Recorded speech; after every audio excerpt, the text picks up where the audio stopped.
तो चलिए बात कर लेते हैं पहली ब्रेकिंग की। राजधानी भोपाल से इस वक्त की बड़ी खबर आपको बताते हैं, जहां पे एमबीबीएस छात्रा की मौत का मामला सामने आया है। परिजन और छात्रों ने थाने का घेराव किया है और शव के पास से एसिड की बोतल मिली थी, जिसके बाद ये मामला अभी तक गरमाया हुआ है।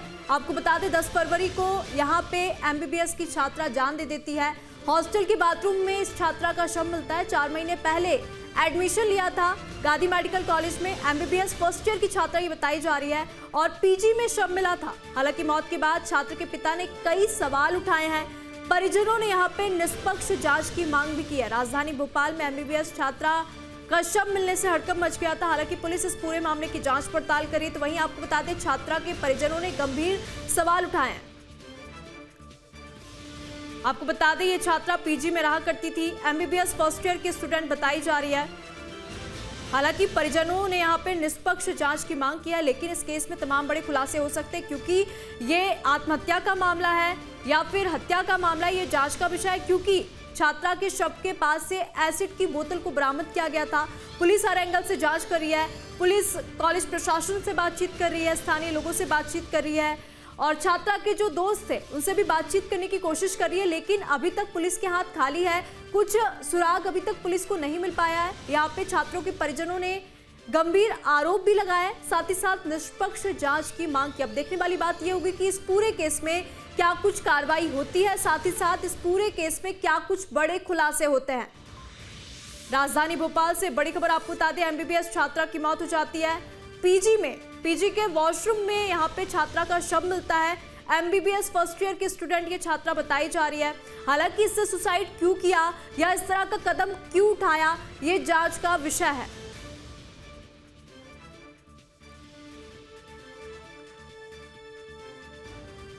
देखिए राजधानी भोपाल से इस वक्त की बड़ी खबर आपको बता दें, 10 फरवरी को इस छात्रा ने आत्महत्या की या फिर इसकी हत्या हुई, ये अभी तक जांच का विषय है। खबरों में आगे बढ़ते हैं और बात कर लेते हैं दूसरी ब्रेकिंग की। तो धमतरी में भीषण सड़क हादसा हुआ है। धमतरी से बड़ी खबर आपको बता दें, तेज रफ्तार कार ट्रक से टकरा जाती है। कार सवार 4 युवकों की मौके पर ही मौत हो जाती है। एक गंभीर रूप से घायल है। कार के यहाँ पे परखच्चे भी उड़ चुके हैं। ये तस्वीर, ये वीडियो हम आपको दिखा रहे हैं। अर्जुनी थाना इलाके का ये पूरा मामला बताया जा रहा है। तमाम जानकारी के साथ मेरे सहयोगी सूरज साहू जुड़ चुके हैं। सूरज, ये बड़ी खबर धमतरी से सामने आ रही है, जहां पे तेज रफ्तार का कहर देखने को मिला है। क्या कुछ है पूरा मामला, बताइए। जी देखिए, बता देना चाहूंगा कि सुबह की वक्त है, जहां पर एक तेज रफ्तार जो कार है वो खड़ी ट्रक से टकरा गई। और ये पूरा मामला अर्जुनी थाना क्षेत्र के खपरी गांव के पास का है, बाईपास का, जिसमें से जो कोबरा बटालियन के जो 5 जवान थे वो कार में सवार होकर रायपुर की ओर जा रहे थे। उसी दौरान जो धमतरी खपरी के पास एक दर्दनाक हादसा हुआ है, जिसमें 4 लोगों की मौत हो गई और एक गंभीर रूप से घायल हुए हैं। और एक जो जवान है उसको रायपुर के लिए रिफर किया गया है बेहतर इलाज के लिए। जी फिलहाल पूरे मामले में पुलिस कार्रवाई कर रही है। सूरज, ये बड़ी खबर है क्योंकि आपने जैसे कि बताया कि 5 जवान इस कार में सवार थे, 4 की मौके पर ही मौत हो जाती है। ये तस्वीर, ये वीडियो भी हम हमारे दर्शकों को दिखा रहे हैं। बड़ा ही दर्दनाक हादसा था। यहाँ पे कार के परखच्चे भी उड़ गए हैं। जो एक घायल था वो बातचीत करने की अवस्था में था, अगर उसने कुछ बताया हो या फिर ट्रक चालक के ऊपर क्या कुछ कार्रवाई की गई है, और ये हादसा किस कारण से हुआ? क्या तेज रफ्तार में कार चालक थे या फिर ट्रक चालक था? जी देखिए, बता रहे हैं कार स्पीड थी और जो ट्रक है वो वहाँ पर जो खड़ी हुई थी, इस कारण से जो ड्राइवर है वो वहाँ पर मौके पर समझ नहीं पाया और उसी ट्रक के पीछे वहाँ पर घुसा दी कार। हादसा इतना भयानक था, जो कार है उसके पूरे छत से उड़ गए।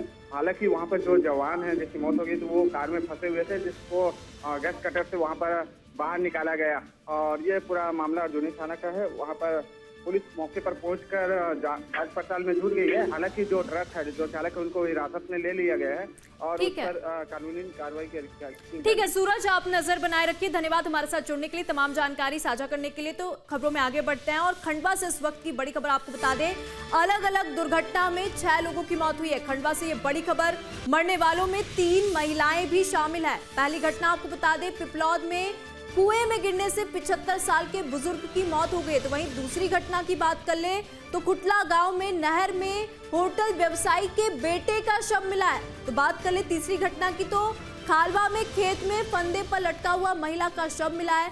चौथी घटना की बात कर ले तो देश गांव में आपको बता दें रोशिया गांव में बुजुर्ग ने जहर पीकर आत्महत्या कर ली। तो खंडवा से ये बड़ी खबर, जहां पे अलग अलग घटना में अलग अलग लोगों की मौत हुई है।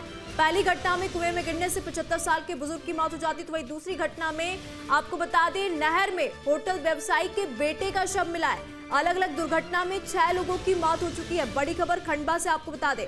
मरने वालों में आपको बता दें 3 महिलाएं भी शामिल हैं। अब पुलिस इस पूरे मामले की जांच पड़ताल कर रही है। अलग अलग दुर्घटनाओं में अलग अलग लोगों की मौत हुई है। हालांकि कुछ लोगों ने आत्महत्या की है।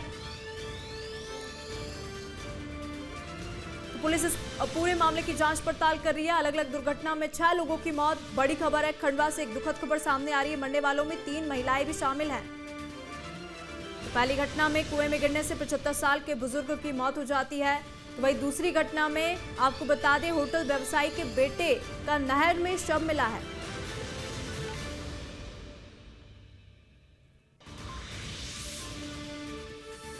तो वही बात तीसरी घटना की कर ले तो आपको बता दें खेत में फंदे पर एक महिला का शव लटका हुआ मिला है। चौथी घटना की बात कर ले तो बुजुर्ग ने जहर पीकर आत्महत्या कर लिया है। पुलिस हर पहलू पर जांच कर रही है, हर एंगल से जांच कर रही है। तो खंडवा से ये बड़ी खबर।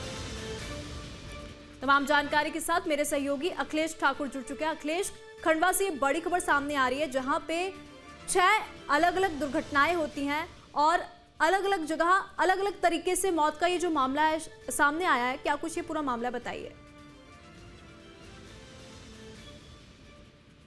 अखिलेश, आप मुझे सुन पा रहे हैं?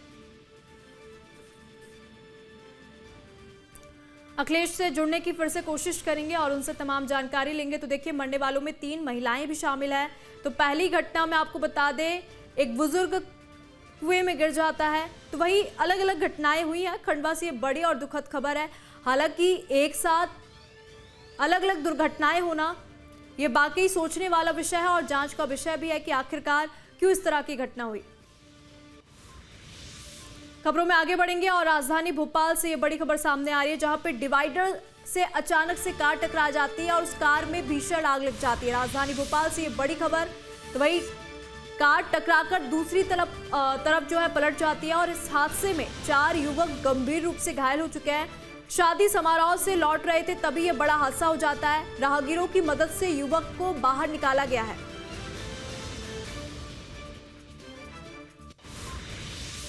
तो मध्य प्रदेश के मुरैना में बेखौफ अपराधियों में पुलिस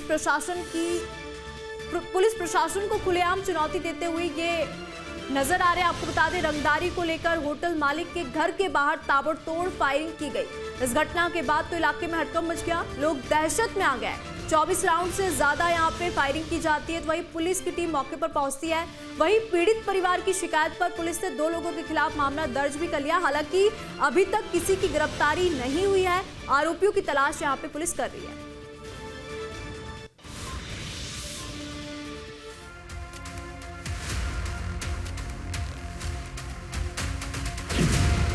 मुरैना के पोश कॉलोनी में ताबड़तोड़ फायरिंग, रंगदारी को लेकर चली 24 राउंड गोलियां। आरोपियों की तलाश में जुटी मुरैना पुलिस। मुरैना के इसी पोश इलाके में ताबड़तोड़ गोलियां चली। हाउसिंग बोर्ड कॉलोनी में बीती रात 11 बजे के करीब 1 नहीं 2 नहीं बल्कि 24 राउंड गोलियां चली। गोलियों की गूंज से पूरा इलाका थर्रा गया। लोग दहशत में आ गए।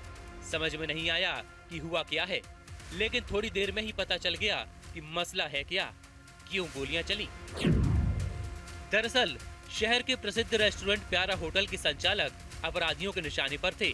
होटल संचालक दमनप्रीत सिंह सरदार से अपराधियों ने रंगदारी की डिमांड की। डिमांड पूरी नहीं हुई तो फिर बीती रात अपराधियों ने हाउसिंग बोर्ड कॉलोनी में दमनप्रीत सिंह सरदार के घर के बाहर ताबड़तोड़ फायरिंग की। 24 राउंड गोलियां चलाई। गोलियों की गूंज से पूरा इलाका थर्रा गया। लोग दहशत में आ गए। पीड़ित परिवार भी सहम गया। गोलीबारी की जानकारी स्थानीय पुलिस को दी गई। खबर मिलने के बाद पुलिस की टीम मौके पर पहुंची। फिर तफ्तीश शुरू हुई। शुरुआती जांच में पता चला है कि 2 अपराधियों ने गोलीबारी की घटना को अंजाम दिया। होटल मालिक को डराने के लिए घर के बाहर ताबड़तोड़ फायरिंग की गई। पुलिस ने 2 आरोपियों के खिलाफ मामला दर्ज कर लिया है और अब दोनों की तलाश की जा रही है। हालांकि अभी तक दोनों आरोपी पुलिस की पकड़ से बाहर हैं।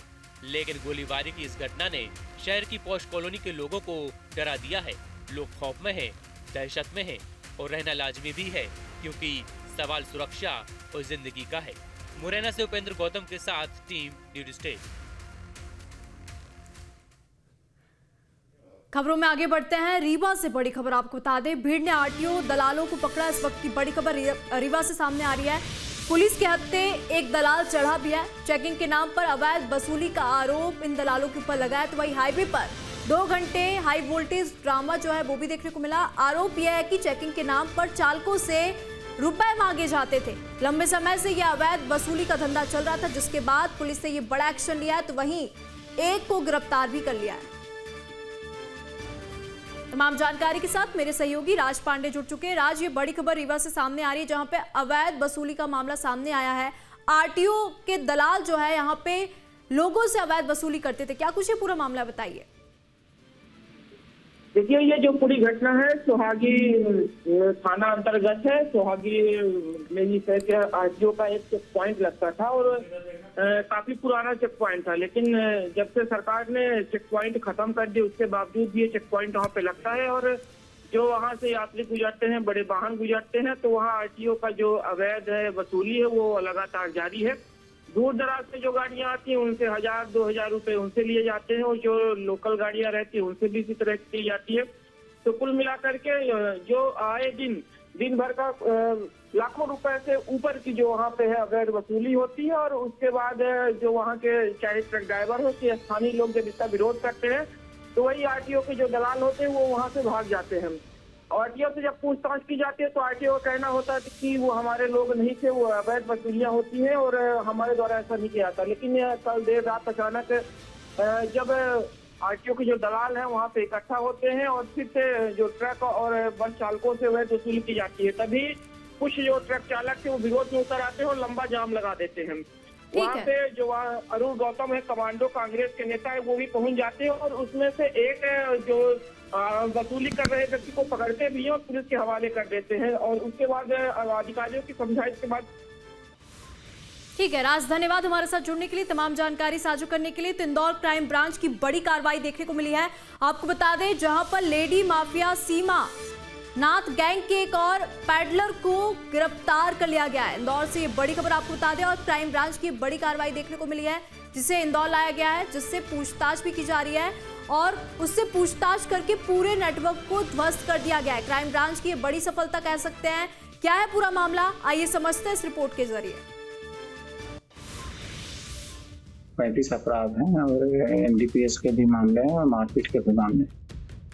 जी हाँ, ये बात हो रही है उस अपराधी की जिसके खिलाफ कई आपराधिक और संगीन मामले दर्ज हैं। इसी के तहत इंदौर में ड्रग्स तस्करी के खिलाफ चल रही मुहिम में क्राइम ब्रांच को एक और बड़ी सफलता मिली है और लेडी माफिया सीमानाथ गैंग से जुड़े एक और पेडलर तक अब पुलिस पहुंच गई है।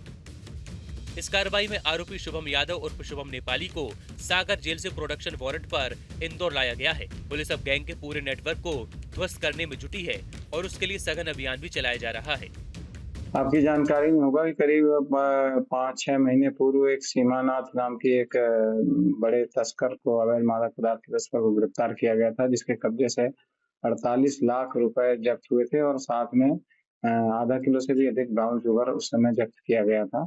इसी कड़ी में ये शुभम नेपाली जो है, ये इसका पति है और ये भाग गया था उस समय और इसके खिलाफ भी 30-35 लगभग अपराध हैं और ये द्वारकापुरी का गुंडे लिस्ट में भी इसका नाम शामिल है।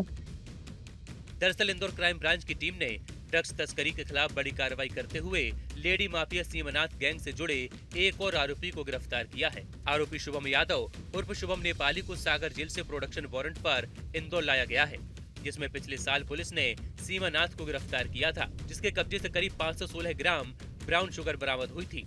अंतर्राष्ट्रीय बाजार में इसकी कीमत लगभग 1 करोड़ रुपए आंकी गई थी। इसके अलावा 48,50,000 रुपए कैश भी जब्त किए गए थे। पूछताछ और जांच के दौरान मिले इनपुट के आधार पर पुलिस ने गैंग से जुड़े अन्य आरोपियों की धरपकड़ तेज कर दी है।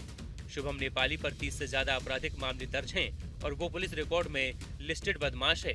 अब तक इस गैंग से जुड़े 4 आरोपियों की गिरफ्तारी हो चुकी है और क्राइम ब्रांच पूरे नेटवर्क को खंगालने में जुटी हुई है।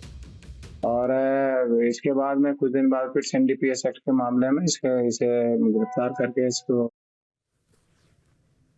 तो वहीं हरदा में विवादों में रही रहटगांव एकलव्य विद्यालय की प्राचार्य सोनिया आनंद के सोनभद्र जिले के पिपसखंड में कर दिया गया। आपको बता दें, जनजातीय कार्य मंत्रालय के ज्वाइंट कमिश्नर विपिन कुमार ने तबादला का आदेश दिया है। आपको बता दें कि शिकायतों और समस्याओं से परेशान छात्र छात्राओं ने 17 जनवरी को पैदल कलेक्टर सिद्धार्थ जैन से मुलाकात की थी और इससे हड़कंप मच गया था। रास्ते में पहुंचकर कलेक्टर जैन ने उनकी समस्याएं सुनी।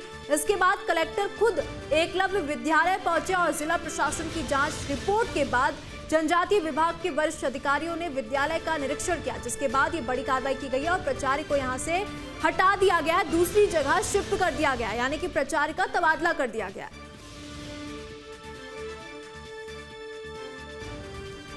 तो छात्रों की शिकायत के बाद कलेक्टर ने ये बड़ा एक्शन लिया। आपको बता दें, 17 जनवरी को छात्रा कलेक्टर परिसर पहुंचते हैं, पैदल मार्च करते हैं, 4 किलोमीटर की यात्रा करते हुए कलेक्टर के पास पहुंचते हैं, अपनी शिकायत बताते हैं और यहाँ पे छात्र छात्राओं की ये मांग थी जो वर्तमान में प्राचार्य है उसको हटाया जाए और जो पुराने प्राचार्य थे उनको वापस लाया जाए। लेकिन यहाँ पे बड़ा एक्शन कलेक्टर ने लिया, अधिकारियों से बातचीत की और टीम मौके पर पहुंचती है, विद्यालय का निरीक्षण करती है, जिसके बाद ये बड़ा एक्शन जो है लिया गया। तमाम जानकारी के साथ अखिलेश मेरे साथ जुड़ चुके हैं। अखिलेश, यहाँ पे कलेक्टर का बड़ा एक्शन देखने को मिला है क्योंकि छात्र काफी लंबे समय से अपनी मांगों पर अड़े हुए थे। यहाँ पे पैदल मार्च निकालते हुए भी छात्र नजर आए थे। अब तक क्या कुछ कार्रवाई की गई है? जी मैं आपको बता दूं कि शुरू से ही विवादों में रही हरदा जिले की रहटगांव की एकलव्य विद्यालय की प्राचार्य सोनिया आनंद का जो है तबादला कर दिया गया है। बीते 17 जनवरी को भी बच्चों ने मोर्चा खोल दिया था, दीवार फांदकर सभी बच्चे आज सुबह कलेक्टर से मिलने के लिए चल पड़े थे क्योंकि बच्चों के भोजन में कमियां थी, सही पानी नहीं मिल रहा था बच्चों को और भी कई अनियमितताएं थी, बच्चों से व्यवहार भी सही नहीं किया जा रहा था सोनिया आनंद के द्वारा। इस कारण जो है बच्चों ने मोर्चा खोला और जिले के तमाम ठीक है अखिलेश, धन्यवाद हमारे साथ जुड़ने के लिए, तमाम जानकारी साझा करने के लिए। तो भाई आपको बता दें, लॉरेंस बिश्नोई गैंग की फिरौती कॉल से मध्य प्रदेश में हड़कंप मच चुका। आपको बता दें, 2 दिनों में 2 व्यापारियों को कॉल आने के बाद से व्यापारियों में दहशत का माहौल बना हुआ है। कॉल में कहां से आया, किसको आया और किसने फिरौती की मांग की, इस रिपोर्ट के जरिए आपको दिखाते हैं।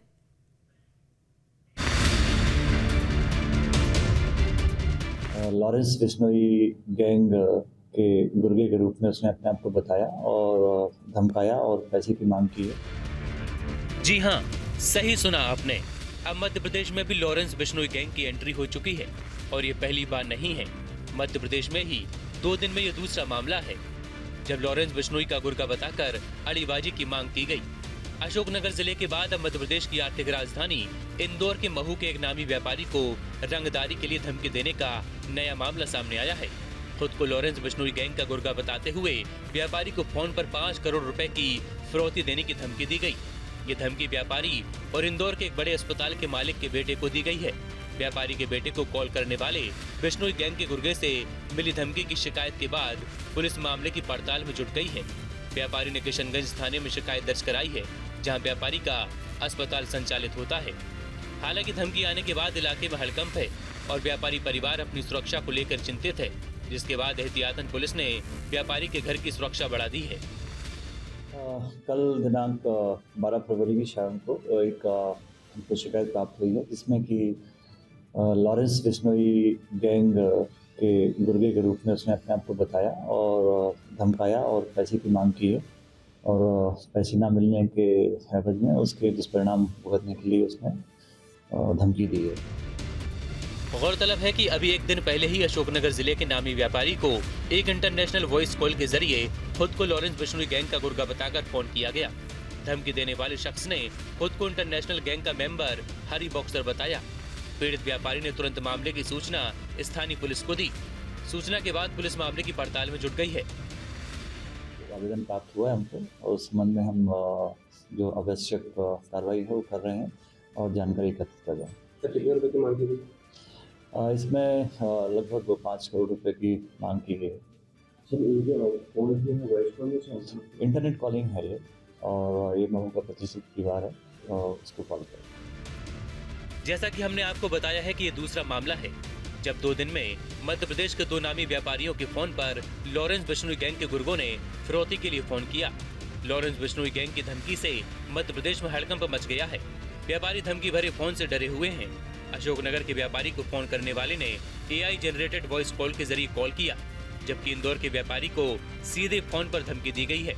अब देखना ये होगा कि पुलिस प्रशासन इस पूरे मामले का कैसे खुलासा करता है, कैसे इस मामले को सॉल्व किया जाता है और लोगों में फैले डर को कैसे दूर किया जाता है।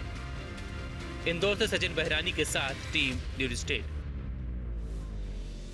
तो वहीं कांकेर जिले में धर्मांतरण के खिलाफ जागरूकता अभियान का असर जोर शोर से दिखने लगा है और अब जामगांव में 4 परिवारों के 14 सदस्यों ने ईसाई धर्म छोड़कर सनातन धर्म में घर वापसी कर लिया। देखिए रिपोर्ट। छत्तीसगढ़ के कांकेर जिले में ईसाई धर्म अपना चुके लोगों का सनातन धर्म में वापसी का सिलसिला जारी है। गुरुवार को भैंसामुंडी में 3 परिवार के 16 सदस्य की मूल धर्म में वापसी के बाद शुक्रवार को जामगांव में 4 परिवार के 14 सदस्यों ने ईसाई धर्म छोड़कर मूल धर्म में वापसी की है। आपको बता दें कि सर्व समाज और गांव के लोगों ने पारंपरिक तरीके से सभी का सनातन धर्म में वापसी करवाई।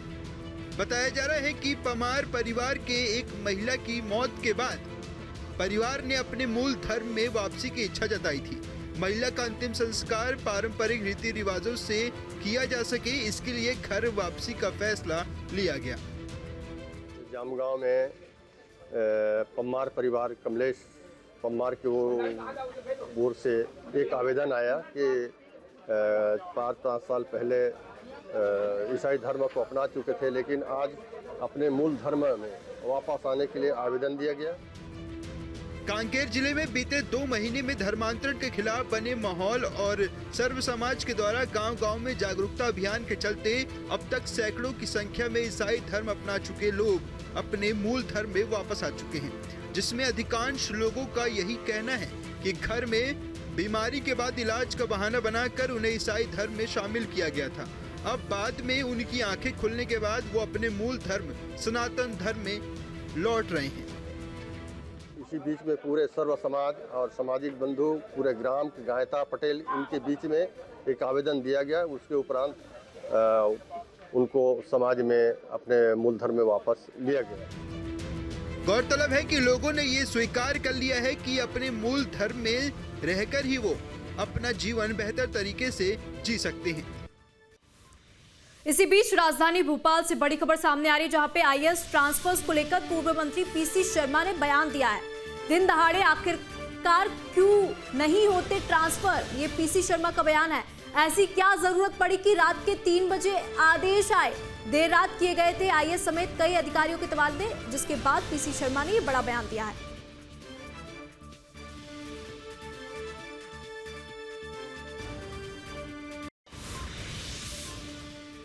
कल रात को 3 बजे मध्य प्रदेश सरकार ने बड़ा प्रशासनिक फेरबदल किया,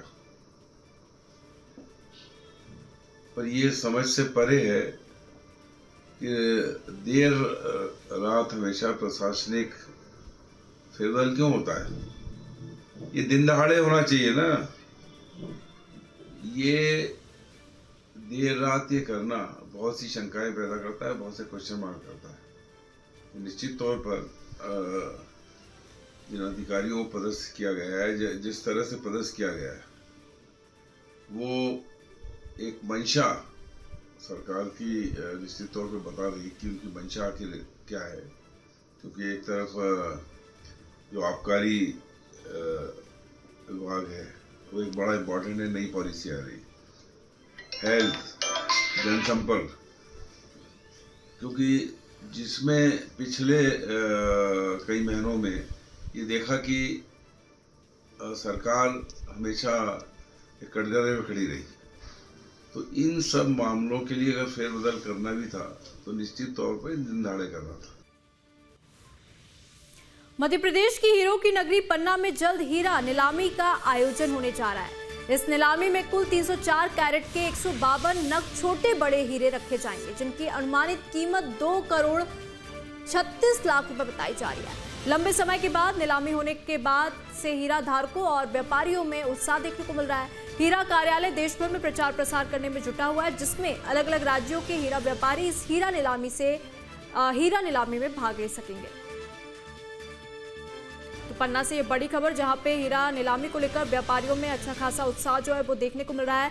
पन्ना में जल्द हीरो का बाजार जो है वो सजने जा रहा है। 2,36 लाख के 152 नग हीरे इस नीलामी में रखे जाएंगे। तो वही तैयारियां भी अंतिम चरण में है। व्यापारियों में उत्साह जो है वो देखने को मिल रहा है। पन्ना से ये बड़ी खबर।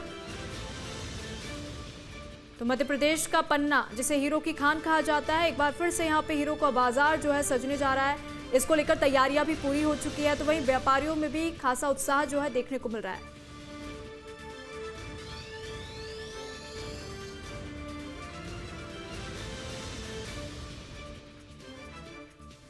देखिए, मध्य प्रदेश की हीरो की नगरी पन्ना में हीरा नीलामी का आयोजन होने जा रहा है। इस नीलामी में कुल आपको बता दें 304 कैरेट के 152 नग छोटे बड़े हीरे रखे जाएंगे। 3 दिवसीय हीरा नीलामी है जो कि नए हीरा नीलामी हॉल में रखी जाएगी और जिनमें 152 नग हीरे रखे जाने हैं, जिनका कुल वजन 304 कैरेट 53 सेंट है और अनुमानित कीमत 2,36 लाख रुपए आकलित की जा रही है। जिसमें से 5 हीरे हैं जो विशेष आकर्षण के केंद्र रहेंगे। 17 कैरेट 11 सेंट है, 15 कैरेट 34 सेंट है, 11 कैरेट 95 सेंट, 9 कैरेट 4 सेंट और 7 कैरेट 67 सेंट है, जो कि जेम क्वालिटी के उज्जवल किस्म के हीरे हैं जो विशेष आकर्षण के केंद्र इस नीलामी में रहेंगे। और इस नीलामी में बाहर से अपने लोकल पन्ना के अतिरिक्त प्रदेश के विभिन्न जिलों से और मुंबई से, सूरत से है और जगह जगह अलग अलग जगह से काफ़ी व्यापारी होंगे।